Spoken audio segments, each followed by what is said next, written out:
big spool of material. You guys are welcome to touch it and see. It's all pulled up. It's plastic.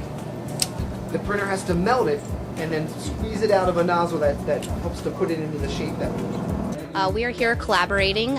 We had an idea. Our third grade students each year design a game, and we got to thinking, they just were making their game pieces out of paper, and we heard that the high school had a 3D printer, and I emailed Mr. Bender, and he graciously accepted our offer, and we kind of paired up our students together, and the high schoolers made game pieces, but I'll let him explain how they did that.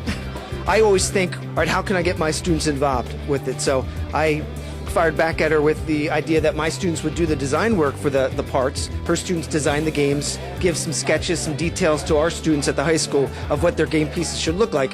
We'll design them, give some preliminary designs back to the third grade students to check out and test out and see if they like them or whatnot, and give some feedback. Once we get final approval for them, we would print them out with the 3D printers and get them to them so they could use them as their game pieces. Nova asked if they could come up to the high school and share their games with us, and the idea was, hey, let's bring them up for an afternoon of some fun. We can play the games for it and also try to throw a little educational value to it and have the students see what my high school students do every day designing the parts. The pieces that I drew were supposed to be knights on horses, and I think they came out very well, and they even added a shield, and I think I should have added a shield in my drawing, but they did, so I'm sort of thankful for that. But I think I should have drawn something more stable, because the legs and stuff were really skinny, so a few of them broke. All of them broke.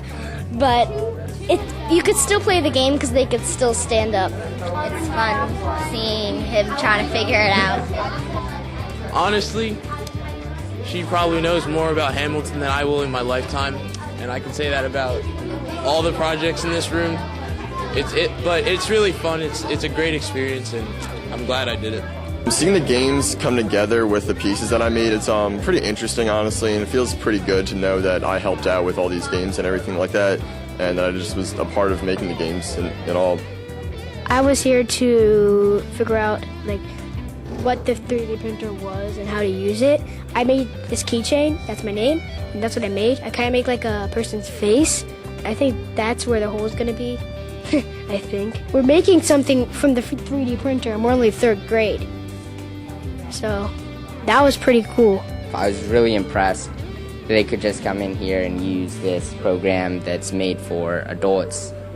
And I think they were really interested in it too, so it's pretty cool.